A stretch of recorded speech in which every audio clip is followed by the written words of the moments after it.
Stay tuned for advice worth knowing. This is the Focus Group.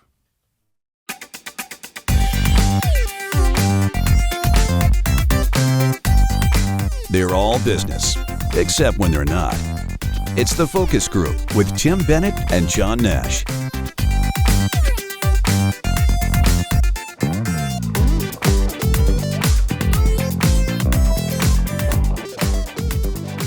Hello, everybody. Tim Bennett here, as always, with my good friend and co-host, Mr. John T. Nash, waving to you if you're watching on our video, as they'd say. We are the Focus Group here every Wednesday. You can follow along with us at all of our social media and all the media platforms at focusgroupradio.com. You'll be able to follow us along there on your platform of choice. You'll also find our podcast there, which is TFG Unbuttoned, which is released on Tuesdays. And as our show works today, we've got a little bit of banter, John and I catching up. Then we'll have a Caught My Eye story. We'll do a check-in with our friends from Deep Discount. And we'll have a business birthday. And then we've got a shop talk, which this week is from NPR. And it was a group of therapists and life coaches and career counselors that put together the best advice that they'd received. Some of them I thought were pretty funny. Yes. And I don't know, John, if maybe we'll share the best advice both of us has received. I had to think about it a little bit, but when we get there at the second half of the show, we can. Yeah, I got a lot of little nuggets during life. One of them we got when we were on Sirius Satellite Radio, which I'm sure we'll both remember and talk about when we get to that segment. So, hey, we didn't have it as part of our notes. It did come across the wire. Did you see where the Tennessee legislature has voted to ban all drag shows, although it has to be signed by the governor, who is a Republican, but it didn't say whether he would sign or not. I don't know. What do you think is going to happen there? And the way the law, the way it's written, now they worry that you can't have a pride parade because some people might be dressed in costume. You can't do this, you can't do that. You know, I'm glad you started with this because lately I have this weird deja vu feeling. It makes me sick to my stomach. You know, here we go again with the far right latching on to something that is just, I think for many people of a certain age, is a non-issue, right? Well, what I find odd is, my guess is, I'd have to check because I haven't been in Tennessee lately, but I wonder if there's male strip clubs. You know, should they be banned? I don't know. I would want to check on that. Let's be real. You're it's all about LGBTQ. Here we are again in the crosshairs of the culture war because they have nothing else to say and they're not doing anything. Didn't all these people run, by the way, in the midterms on reducing inflation and reducing crime? And where are we at right now? I mean, we have all these idiots doing the, you know, going after bureaucrats in the government, and there's all the, you know. Well, Sunshine wants to leave the country. She wants the red states to break off, and I say, see you later. If you know, you talk about states that take more than they give. All you have to do is look at a red state. All she has to do is call the Congressional Budget Office. They'll tell you exactly how many dollars are going from blue to red and how little comes back the other way, right? Next thing the last thing we need is a failed state on the border. I mean, they're worried about people coming in now. Can you imagine having those yahoos in their own country? So, on the heels of this, here's a little piece of what I call odd reporting / I guess fake news. I literally read this morning. It was published on Sunday the 26th, and it comes from a blog called She Finds. And the headline reads, Supreme Court to hear case to reinstate Donald Trump over rigged election. Apparently, there was a lawsuit that went before the Supreme Court.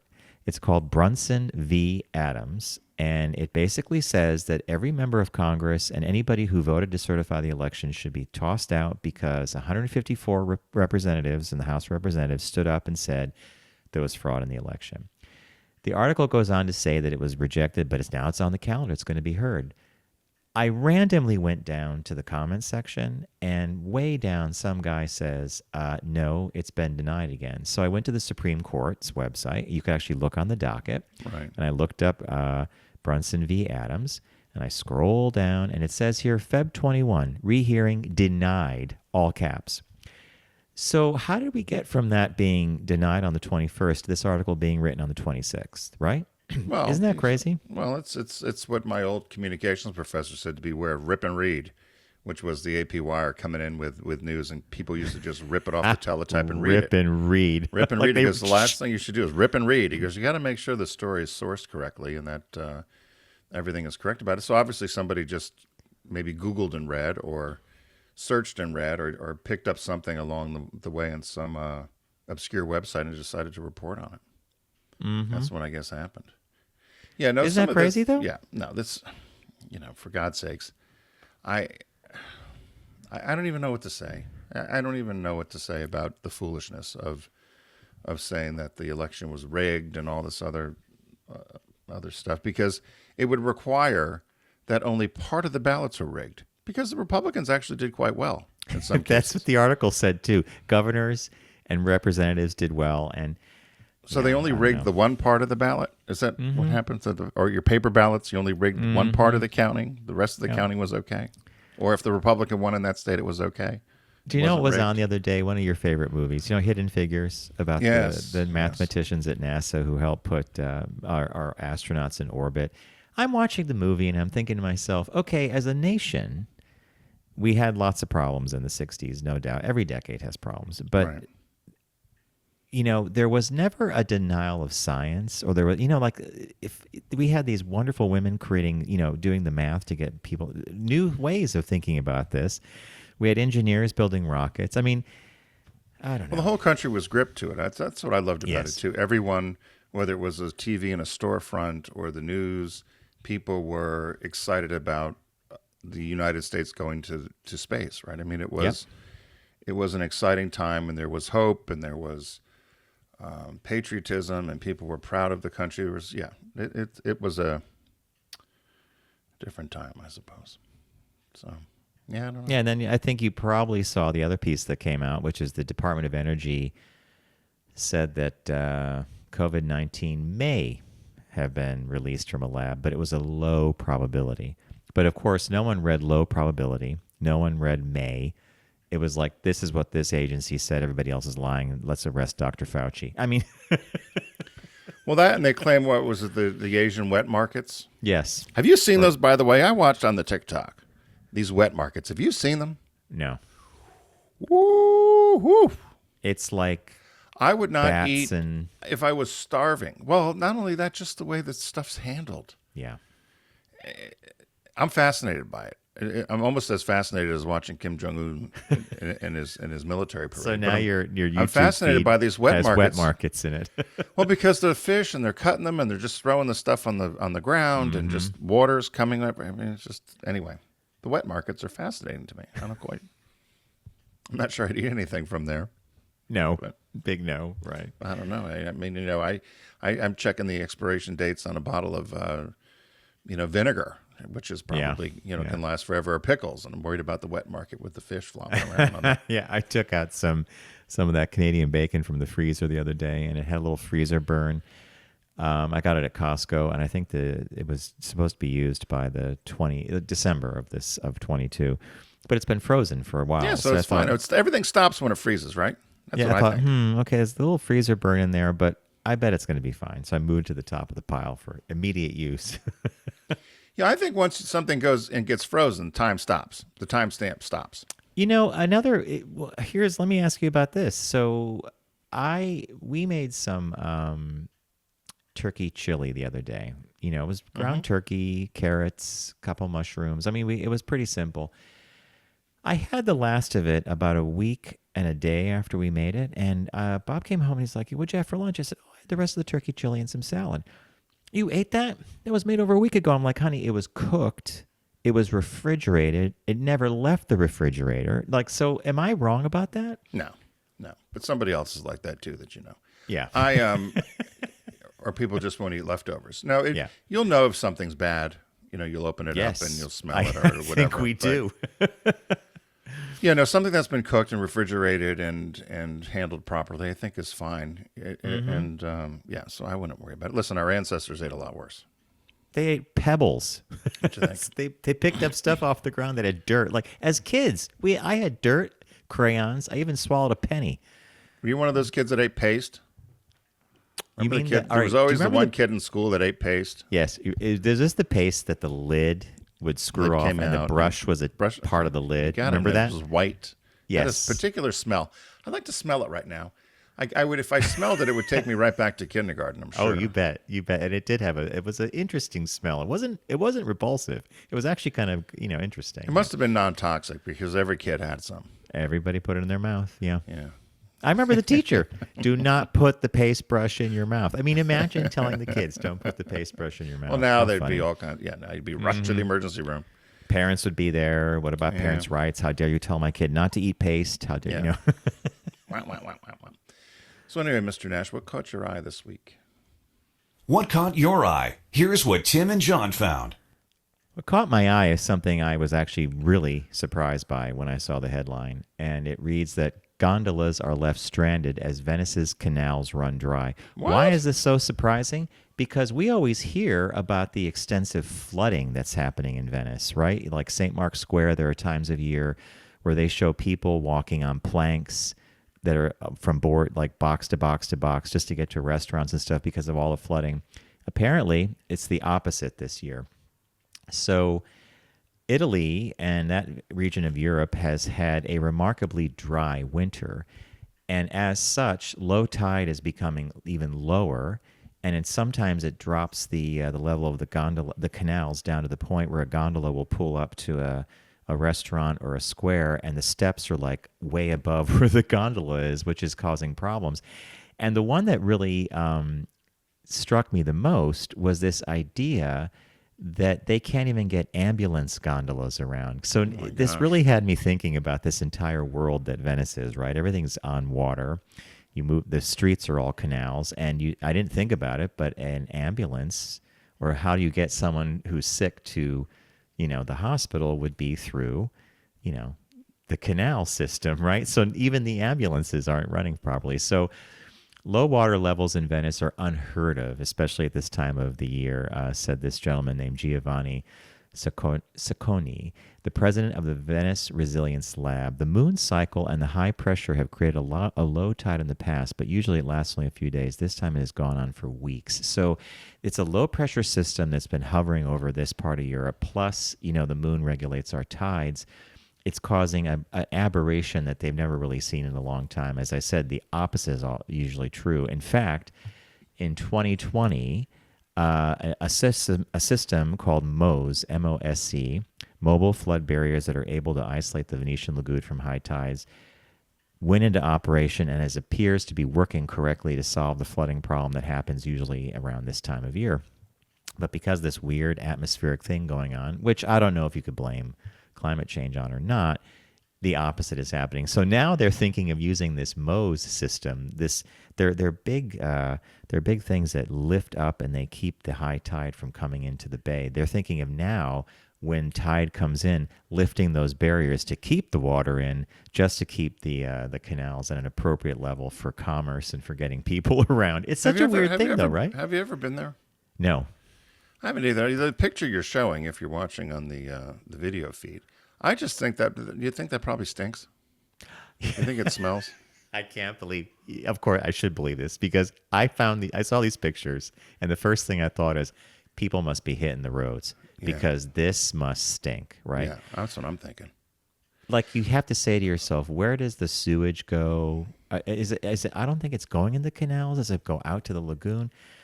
Yeah. Well, I should know more about Venice. I don't, but I when you were mentioning about the ambulances and getting around, and I'm looking at these alleys, and this one particular picture you have, or two pictures. I'm guessing the residents don't have their own boats, but probably use these gondolas and boats as we would use buses and a transit system. Yep. And I was wondering about the rest of the area, because I guess, I don't know, this would make me want to visit even more, because I'm curious as to how people get around. Mostly it's pedestrian. It's walking in the streets. So those little bridges you'd walk over and get into a town square, and then you'd walk the next bridge over the next canal, I guess. Exactly, or it's gondola. Yeah. Interestingly, at the end of the article here, they had a restaurant guy chime in.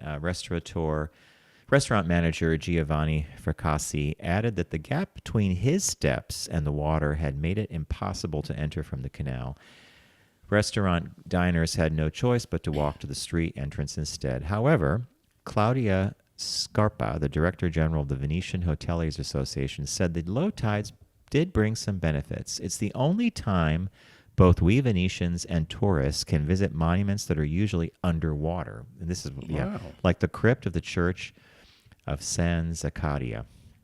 So there are buildings and there are areas in Venice that are in fact completely submerged due to tidal shifts. And Venice, if they've done all this work on some of these buildings, it's built in a lagoon. So some of these buildings that have been here for hundreds of years are slowly sinking or they tilt. So this idea of having some kind of thing underwater, like a lost city or a thing, kind of fascinates me as well, that you can now see because of this weird, freaky, high-pressure, low-tide moon thing happening. Right, and who knows what kind of contaminant in terms of people throwing. Back in the day, you would just throw things in the canal, I'm sure. My God, they did it without thinking, right? You're finding all kinds of things in there. So that's a good one. Like Lake Mead, out in Hoover Dam. Yeah. But although they're finding bodies out there, that's a little different. Well, have they found Have they found Jimmy Hoffa yet? Maybe. I don't think so. No. So mine obviously couldn't be any different. I was surfing along on social media over the weekend, and this popped up, and it popped up because I thought it was something. It attracted me at the look of it because I thought, oh, this might be something I would like, and then I read further, and probably not so.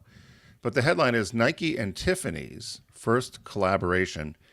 Everything you need to know. So this month, actually on March 7th, the jeweler Tiffany was purchased by the large holding company LVMH in 2021. And everybody thought the holding company was crazy for buying them. But as a result, Tiffany is now worth double its value in just 2 years, if you can imagine, in 300 stores. So they said that crazy. That they've gotten that much popular, or I guess on trend. So they decided to, the head of LVMH, a guy named Bernard Arnault, or Arnault, but it's probably Arnault, decided to do a collaboration. He's done this with other brands, whether it was Louis Vuitton and a clothing brand or a shoe brand or something. So he decided to do Nike and Tiffany as a collaboration. I didn't think it made any sense. But then I looked at the shoe. So it's a black suede shoe. Yeah. And it's got the traditional Tiffany blue swoosh, which I thought was pretty cool. It also has, it comes with different lace colors. You can get white, black, yellow, or blue laces. It's called the Air Force One is the name of the shoe. It's actually the Nike times Tiffany Air Force One 1837. And it's a nod to Tiffany's humble origins as a luxury goods emporium where silver always took center stage. So they said in order to showcase the signature color, which was actually picked out by the founder and Charles Tiffany in 1845 for the Blue Book, they put this swoosh on there. And they did say anybody's allowed to use Tiffany blue, even though it's trademarked. You can use Tiffany blue as long as you're not selling jewelry. So you can use it on something, which I thought was pretty interesting. So these sneakers also, aside from the swoosh, have a .925 sterling silver heel tab. And they also have Tiffany script sewn into the tongue. And then beyond this, in order to garner, of course, more dollars or more money, they've also added additional items and accessories that you could buy that range from $65 to as high as, I believe it was $475. You can get a shoehorn, a silver shoehorn. You can get Dubrays or whatever, what are actually lace stays. And you can get a whistle. And again, the prices range from $250 to $475. The shoes are on sale at the store, or maybe you might find them online for $400. So I thought, because I thought maybe I'd wear them. You know, if I got a pair, I'd wear them. And they said, and what the story says, you might wear them because they're actually not bad looking. People are surprised. They actually think it looks quite good. And LeBron James had a pair on, I guess, at a game to promote and tease the release of these things. But they said what you'll be upset about is probably 3 to 5 years from now when they're selling in the high five figures, because they'll be collector's items that you'll be sorry that you wore them. But would you ever buy one of these sort of sneakers? I'm like you. I buy shoes to wear, and I'm looking at some of the pictures. If you happen to be seeing this on YouTube, they also come in a box that looks really nicely made. Yep. The Tiffany's blue box, the whole bit. I just love the collaboration of the two, but I think the point of it is to wear it and have fun with it, right? I don't think I'd hold it in. Although, how much do these retail for? Did they tell you? 400. Would you ever be like, you'd have to buy 2 pair, keep Well, that's one what I in- was thinking. You buy 2 pair, right? You keep one, and then you Yeah. wear one. I think I think they're kind of cool looking, but I do too. you know, and I was surprised by it. That's why it caught my eye. But then I thought, well, so everybody's saying buy them and keep them. Now I wonder if you can find them. So March 7th they go on sale, so you can get them in Manhattan, John, at the Tiffany store. At the Tiffany store. Yeah, you can go down and buy them. So Okay. maybe stop Okay. in there on the 7th, see if there's a pair. Pick up 2 or 3 pairs. Yeah. I wonder if there's a limit to what you can buy. It doesn't say. It says you can get them at the Tiffany flagship store, as well as Tiffany's Soho store, and some select Nike shoe stores worldwide. And you might be able to find them online. And so we'll see. Interesting. Okay. Yeah. What size are you, John, in case I get a pair? 10.5. Okay. Although with sneakers, sometimes I do 11, but 10.5. Yeah. Let's go with an 11 in case you wear a sock. Yeah. With focus group pair. And if it doesn't fit, I'll keep it in the box and sell it for like, there you go. 5 figures later on, right? I mean, it's insane. Yeah. So that's what caught my eye this week. So, hey, many of you know that friends of ours here on the focus group, Deep Discount, they've been with us for quite some time, and they always have some great finds that we talk about each week. Right now, they've got a spring site-wide sale going on. There's tens of thousands of items on sale. Aside from DVDs and movie collections, they also have music, games, collectibles, and other things when you start cruising around the website. And I think it's Oscar season coming, right, John? So Oscar season is most certainly here. And if you have not seen some of the nominated pictures, many of the titles are available at deep discount. And that includes documentaries, feature releases. So this is a great time to shop for what you haven't seen, because it might not be streaming, but it might be available on packaged media. Yep, no, that's perfect. So and you can get to Deep Discount by going to our website, focusgroupradio.com. Click on the Deep Discount logo. So, Mr. Nash, what did you find this week? I picked, I didn't realize they had released it, and I went searching for it on Deep Discount, and I found it, and it's the first season of The Gilded Age. Oh, Gillian I didn't realize that Fellows. either. So if you're not an HBO subscriber and you've been on the fence about this particular show, I highly recommend it, and I'm going to say it this way. Bob and I began watching The Gilded Age, dropped out after 2 episodes. We just didn't feel like it was clicking with us. Then we started listening to a podcast. So I'm going to recommend the podcast too. It's a complimentary podcast that HBO produces, and it describes everything that goes into the making of the Gilded Age, and it's great. It's the history of this time period, the 1880s. It's after, Reconstruction, after Emancipation. It's the time in New York when it was the robber barons, the Carnegies, the Rockefellers, the Vanderbilts. So then after we started listening to the podcast with the detail they put into the show, for instance, there's some exterior shots in the show that are shot on a set that is built somewhere on Long Island, like a 5-acre set. They built a road and houses. Did you think it was going to be more like Downton Abbey? Is that why you don't like it? You know what? Yes, you are 100% correct. After 6 or 7 seasons of Downton Abbey and 2 movies, we were totally into that world. This is different, and the protagonists are different. But after hearing this and starting to watch again, we have blown through the season and loved every minute of it, because we know there's a lot of history built into this thing as well. So you can pick it up for $22.62 on DVD.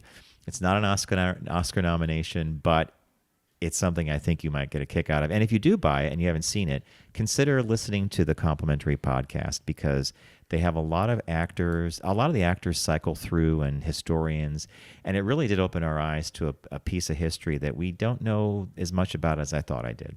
Yeah, well, that's wonderful. I'm going to have to check that out. The one I picked, I've talked about this before on a Johnny Carson rerun of a show that I had seen. He had, for the very first time, he had Jackie Gleason on, and everybody wondered why Jackie Gleason had never been on the Johnny Carson show, because they were friends for many years. It just, timing, I guess, never worked out.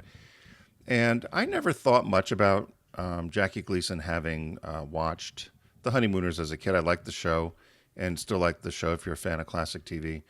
But hearing him being interviewed about the show, how the show developed, the other actors that were in the show, and then the other things he was involved in, I just had this whole new appreciation for Jackie Gleason. So I was cruising around the site-wide sale for the spring sale, and this popped up: the Honeymooners Lost episodes, 1951 to 57. And many of these had not been seen for 50, 60, 70 years. This particular group of DVDs had come out. It's a box set. Had come out in 2011, and it was a 60th anniversary set. So now it's another 10 years. So it's in the 70s. But a lot of these shows just simply ran once and were never shown again. Really? And so they said now, of course, there's syndication. But they said it wasn't until later on that Jackie Gleason began releasing some of these, because he had. They said the vault of shows was lost, but that Jackie Gleason began to start releasing them back into circulation based upon his own stash of shows that he had. So this is a collection of all of them. And as I said, if you're a fan of classic TV or TV comedy, this would be a great thing to have the full season of the Honeymooners, the seasons that it was on TV. He stopped it himself. They all thought he had another job. He said no. He said we ran out of ideas, and I didn't want to ruin the characters.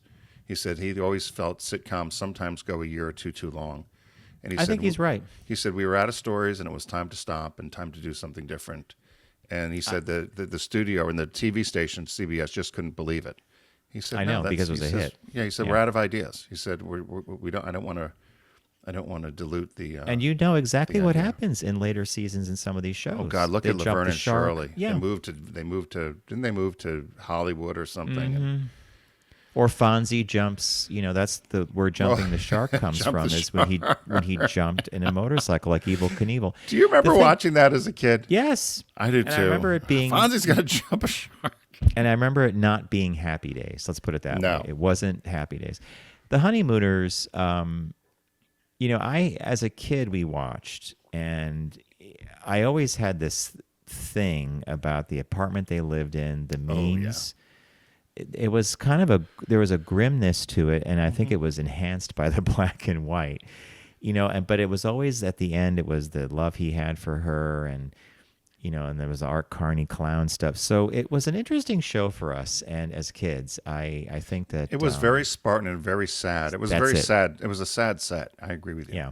And he said it was very much like where he grew up in Brooklyn, or in one of the boroughs in Manhattan. And he said everyone knew a bus driver like that, and everybody knew somebody like that. But he hated to rehearse, so he never rehearsed. And they said a lot of it was either ad lib or they went Wow. along, and that's why he said they were such great actors. Yeah. Is that they were able to just pull it off. Yeah. Now, the flip of this is the Lucille Ball. She was obsessed with rehearsal Every single word had to be and right. and practice. Yeah. And It's like when we everybody started thought on Sirius. Yeah. Our script writing. All right, we do have a new release this week, which I think I would love to see because I love her music, and it's called Whitney Houston, I Want to Dance with Somebody, and I'll read the description to you. This triumphant celebration of the incomparable Whitney Houston is the untold story of the complex and multifaceted woman behind the voice, her voice, right? From New Jersey choir girl to one of the best-selling and most awarded recording artists of all time, follow the inspirational, poignant, and so emotional journey through Houston's trailblazing life and career with show-stopping performances and a soundtrack of the icon's most beloved hits as you've never heard them before. I will hear a Whitney Houston song, or we will put on an album or something, and I always think, wow, I wish she was still with us, because what a voice, right? Yeah. She really defined a huge swath of time period and music, and everybody references her still, so... And what a sad ending.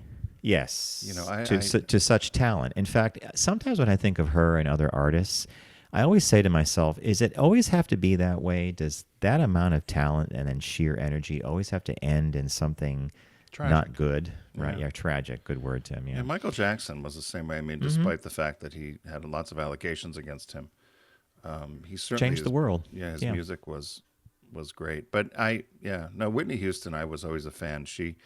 Gosh, after, what was it? Was it the Iraq War when she did the Star Spangled Banner? I think Yep. it was at the Super Bowl. People put up there as one of the best renditions of that. So Of all time, period. I mean, you have to go back years before that to a favorite performer. Yeah. So, yeah, it's a site-wide spring sale here going on at deep discount. You can get to deep discount by going to thefocusgroupradio.com and clicking on the deep discount logo and start your shopping journey. I picked the Gilded Age first complete season on DVD. It's from HBO. I recommend getting the you could for free getting the complimentary podcast. Gives you a whole insight into the detail and effort they put into this production. We also just like the casting. I can never say no to Christine Baranski, especially when she plays a snooty rich person. Tim picked The Honeymooners Lost Episodes, 1951 to 1957. These are episodes that maybe aired once on broadcast television and then were never seen again. So this would be a real treasure for those who are fans of The Honeymooners. And the release this week is Whitney Houston, I Want to Dance with Somebody, an exuberant look at her life and career, and we all love her music. So start your shopping journey right off the bat. Again, deep discounts at focusgroupradio.com. And we're going to take a quick break. And when we come back, we have our business birthday, and we have a shop talk about some of the best advice others have gotten, and we're going to share some that we've gotten. So stay with us.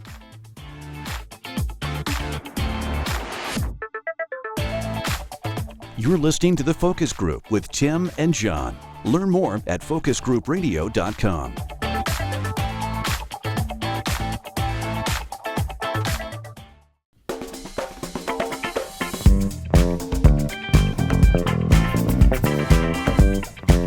Now back to The Focus Group with Tim and John. Available pretty much everywhere.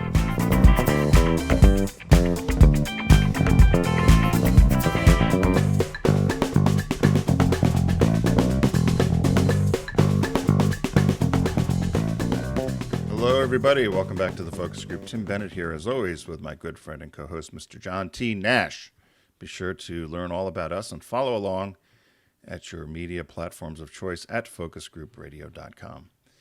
Now, John, it's without further ado, we've got our business birthday today.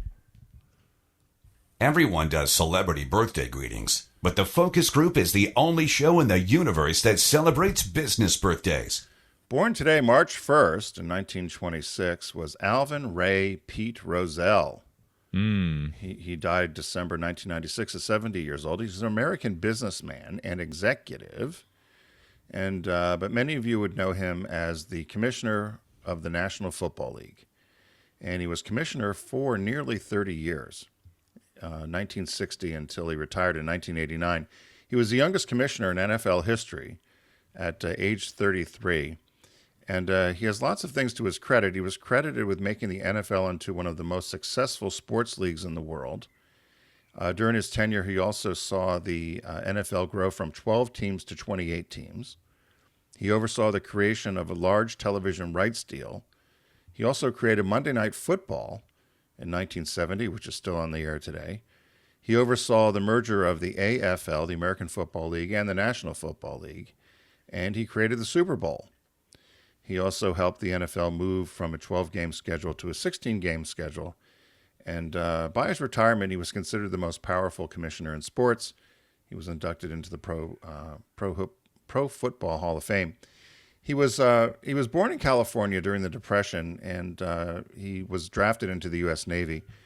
And when he came back, he went to Compton Community College, and he worked as a student athletic news director, and also did some part-time PR work for the Los Angeles Rams as a PR assistant, and caught the eye of some of the people there, and ended up getting a job with the LA Rams, working in communications and PR, and made his way to be nominated commissioner at 33 when Bert Bell had died in 1959, who was a commissioner prior.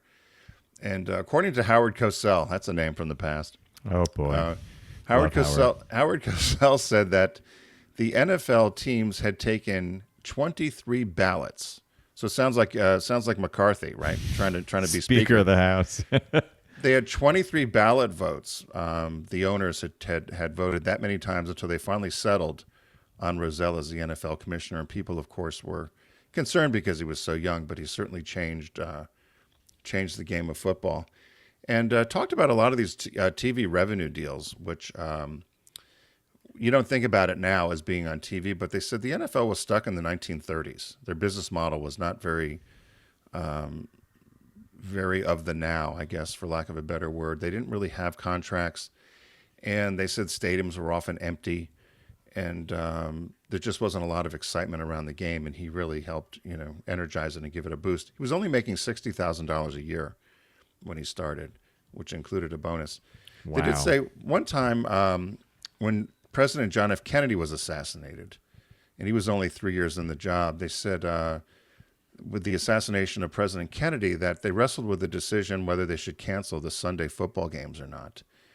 And Pete Rozelle, he was friends with White House press secretary at the time, Pierre Salinger. I remember Pierre Salinger, yeah. Yeah, they were classmates at the University of San Francisco. So Rozelle called Salinger and said, "What do you think we should do? Do you think we should play the games or not?" And Salinger said, "I think you should, because football was Kennedy's game. He thrived on the game of football. He loved the competition, and thought that President Kennedy would have wanted them to play the game." But there was lots of controversy. It was a game, the Philadelphia Eagles against the Redskins. The Redskins won, and they ended up sending the football to the White House in honor of President Kennedy. Years later, they asked Rozelle about it. He said, many disagreed with the decision. He said that we went forward by playing the game. He said, in retrospect, I think maybe we should not have played. Lots of other sports leagues, they said, did cancel games. Colleges canceled games. The whole country was in such shock, right? Yeah. But they made the decision to play. He died. He retired, and a few years later, he died out of brain cancer. Oh boy! And which is a horrible way to go. He died on December 6, 1996, 7 years after his retirement in '89 of brain cancer at the age of 70. He's buried out in El Camino Memorial Park in San Diego. When you sent this over, the thought that ran through my mind that it intrigues me about the commissioner of the NFL is this idea that did he ever play football himself?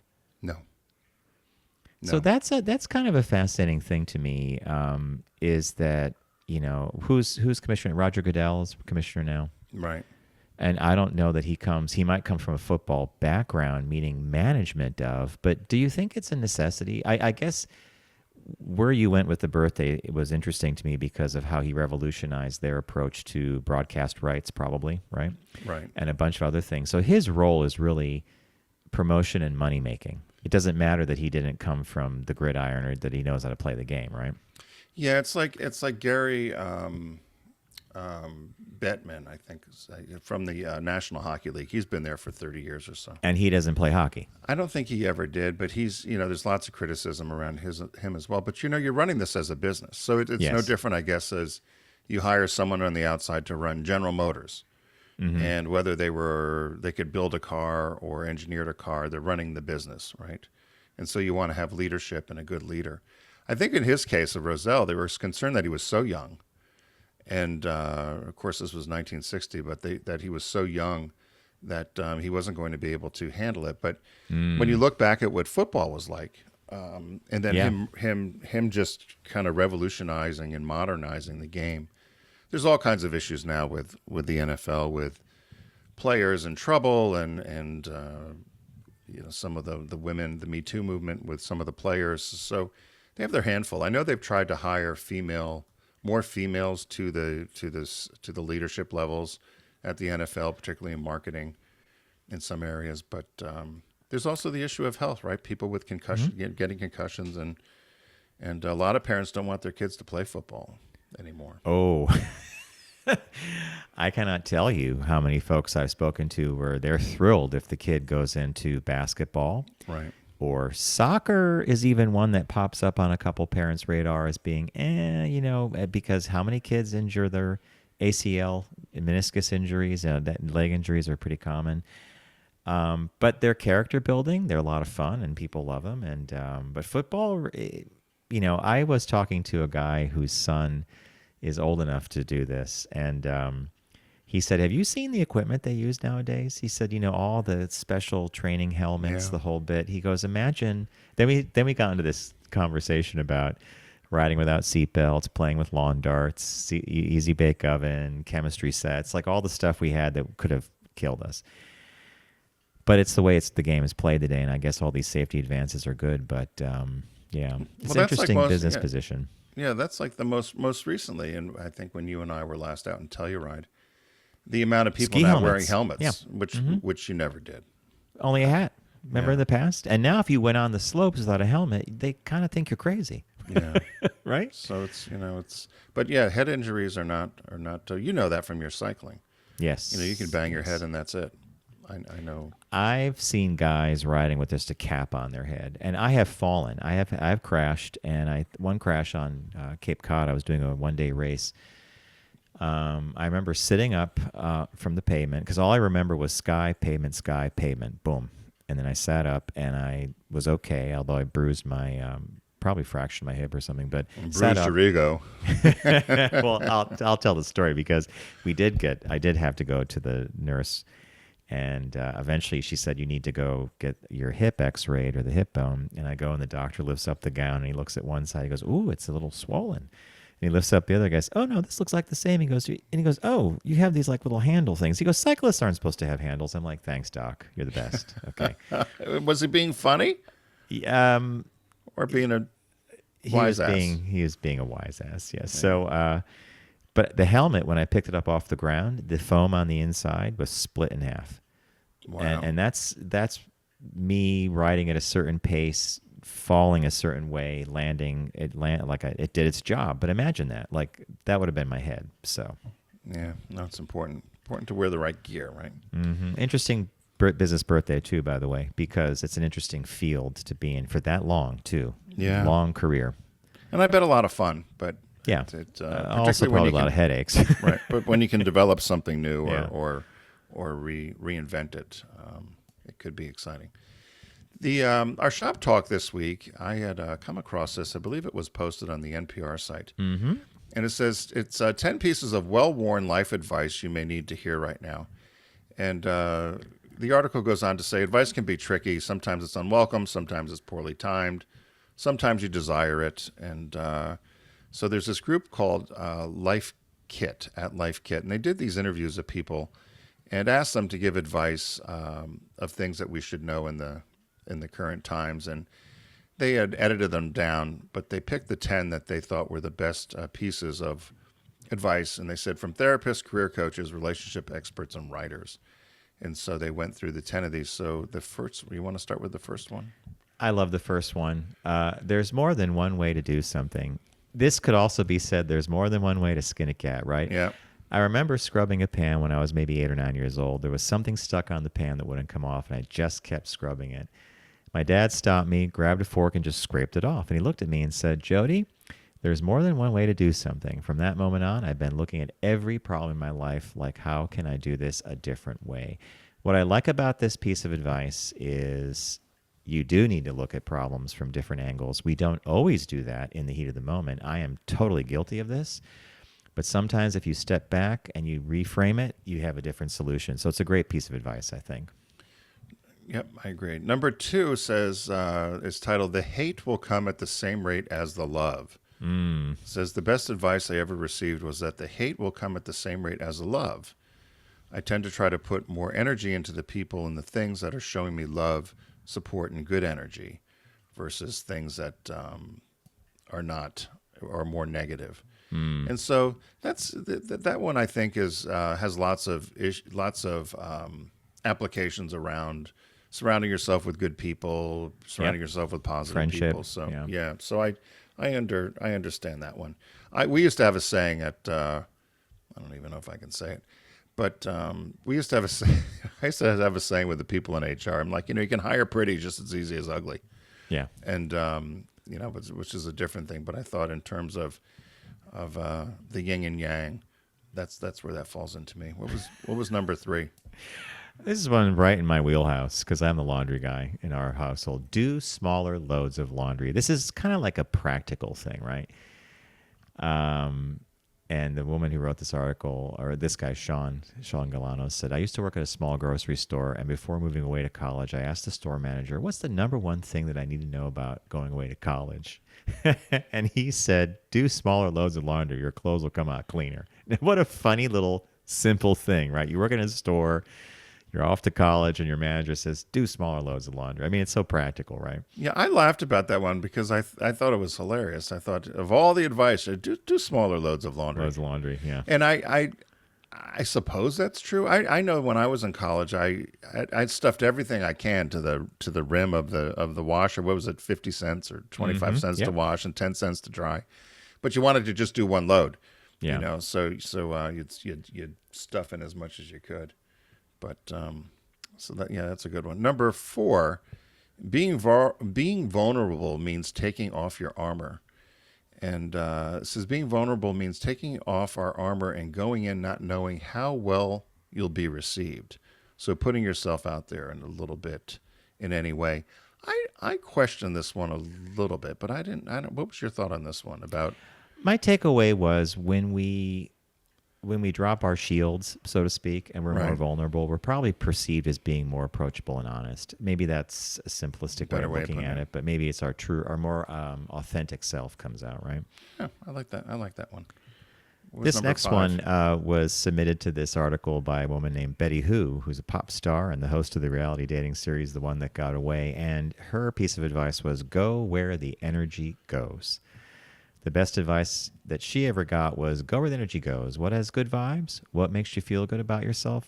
Where is that good energy? Head in that direction. I like it. It's a great piece of advice, meaning this is something you could follow, but good luck always being in the stream of good energy because we often find ourselves barraged by bad energy. Wah, wah, wah. It's like that SNL skit, Debbie Downer. Debbie Downer. I used to laugh at that. Number 6, it's not all about you.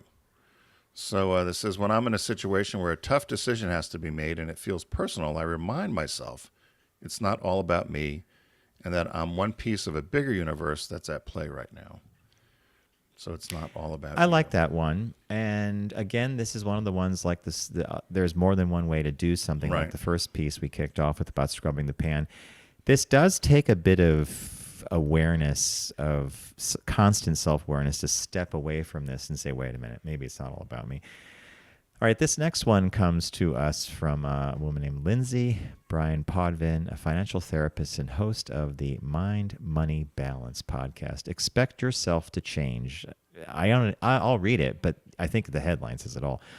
We all change every 5 years or so, kind of like a snake shedding its skin, right? More or less, we have to expect ourselves to change, and we have to expect people in our lives to change.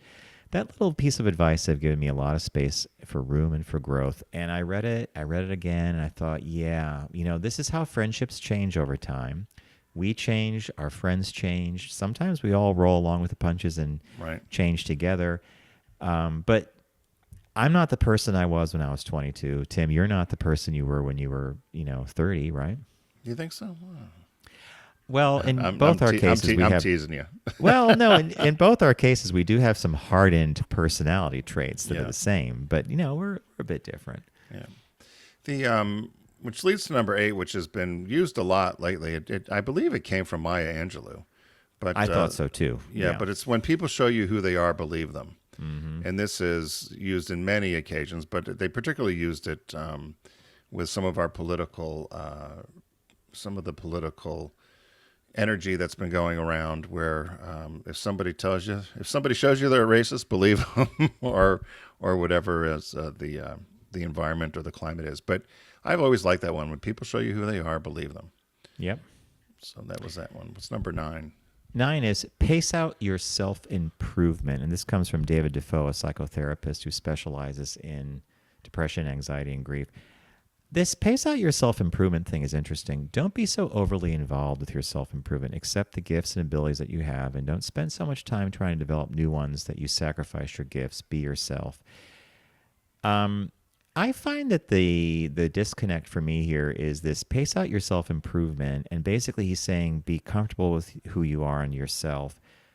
My version of this would be if you have a goal and you want to change a behavior in your life, maybe you want to eat differently or whatever, do more physical activity, you can pace that out and not be so rigid about I have to do this in 3 months. I mean, that's a good thing. This is I saw a little bit of a disconnect here. Maybe it was just me. Yeah, this one, I took this one.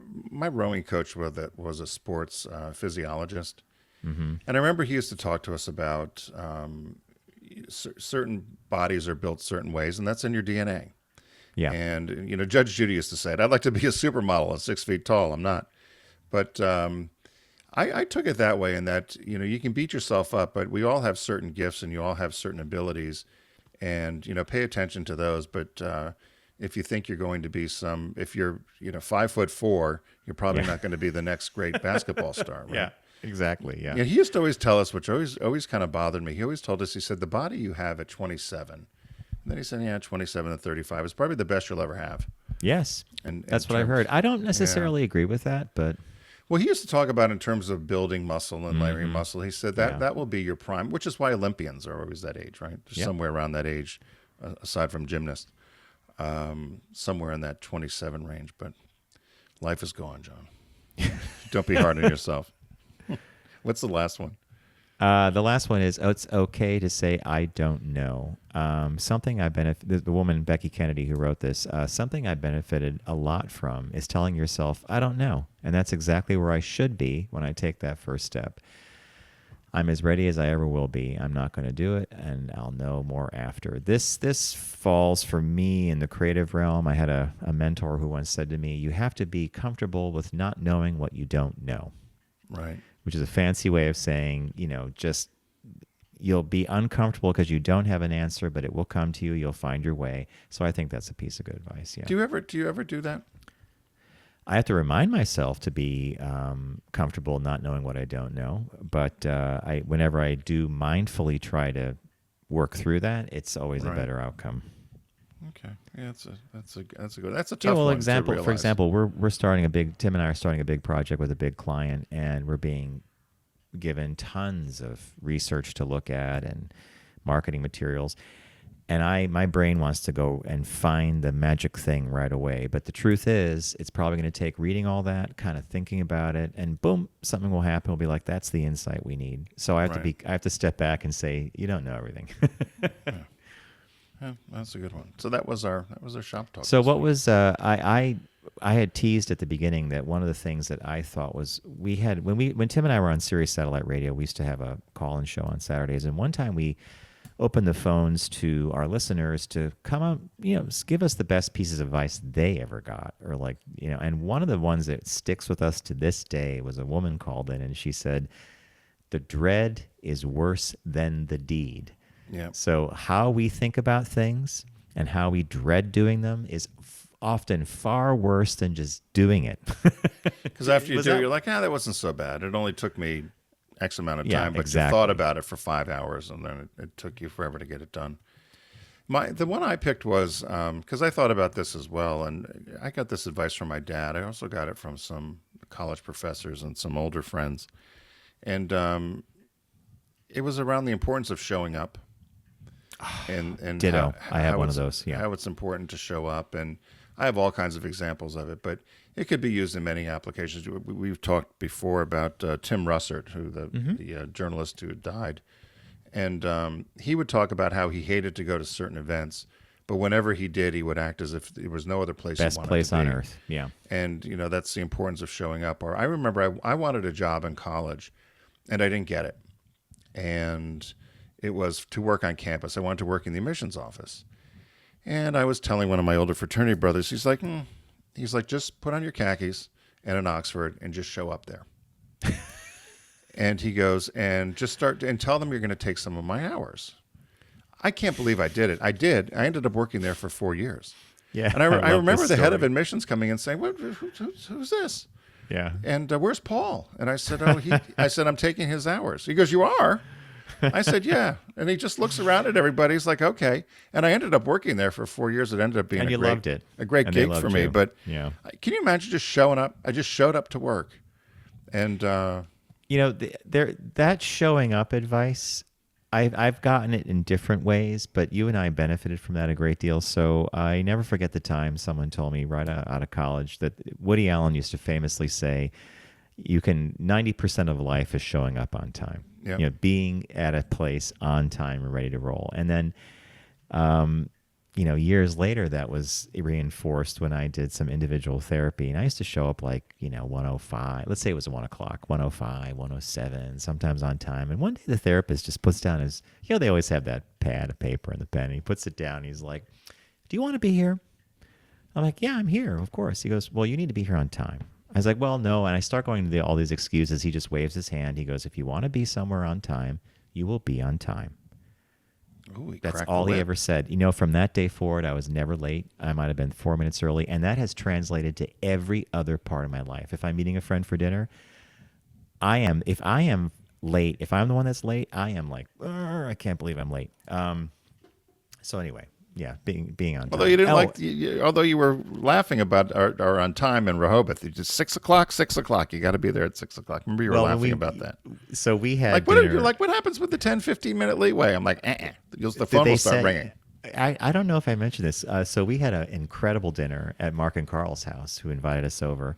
Great dinner party. We met some friends of theirs who were visiting from Bethesda, right? Baltimore, yeah.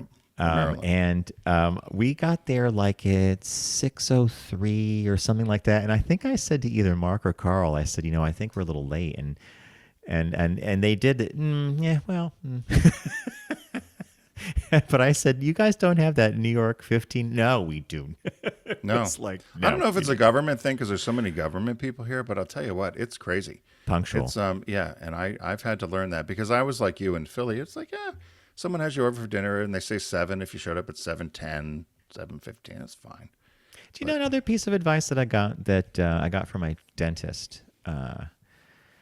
One day I show up for a cleaning and so we could do the cleaning and he comes out. He goes, "Hey Nadine, so his associate or his receptionist said, you have these 2 outstanding bills." And my dentist George looks at me and he looks at Nadine, looks at me. He goes, Is there a problem? I said, no, I can pay the bill. He goes, why don't you pay it?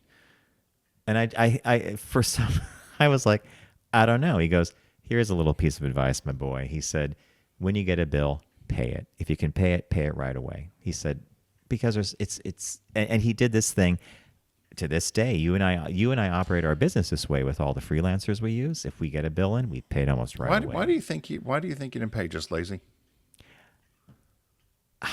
You ask the question that I have not been able to figure the answer out to, which is because I look back on myself and I'm like, how did that habit ever develop? Was I afraid of letting go of the $85 or whatever the cleaning was? I mean, it was crazy, right?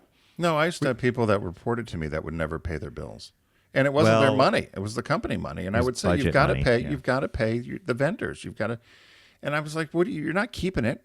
It's not yours. Yeah. Which is different than a personal bill, right? Agreed. Agreed. You wait to pay your taxes or you wait to pay certain things until you have money in the bank. So I understand that piece of it. But yeah, no, that's good advice, though. Pay your bills. Crazy. All right, folks, we're going to wrap it up there. Tim, great article. Thank you. The article, again, this came off the NPR site, 10 pieces of well-worn life advice you may need to hear right now. And we added a couple of our own. So big thanks to Deep Discount, site-wide sale, spring sale. I picked The Gilded Age, and Tim picked The Honeymooners Lost Episodes. These are episodes that were aired once on broadcast TV. I got that right, Tim. And they were vaulted or something, right? Yeah, now since, though, they've probably been shown. But yeah, at the time, yeah. And the new release this week at Deep Discount is I Want to Dance with Somebody, Whitney Houston, I Want to Dance with Somebody on Blu-ray, a look at her incredible life and talent. So you get to Deep Discount by going to focusgroupradio.com, clicking on the Deep Discount logo, start your shopping experience. We want to thank you for being with us and spending time here on the Focus Group. And we like to say, because we see it on the road all the time, I can't believe this, don't text and drive. Really do arrive alive. Pay attention to the vehicles around you and the car you're driving and the passengers you have. Nothing's important enough to check a text message. With that little whip, crack of the whip, we'll see you next week.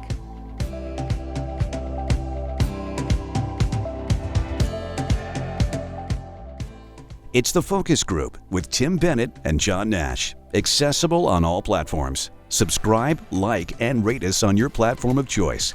Learn more at focusgroupradio.com. That was a stunning focus group.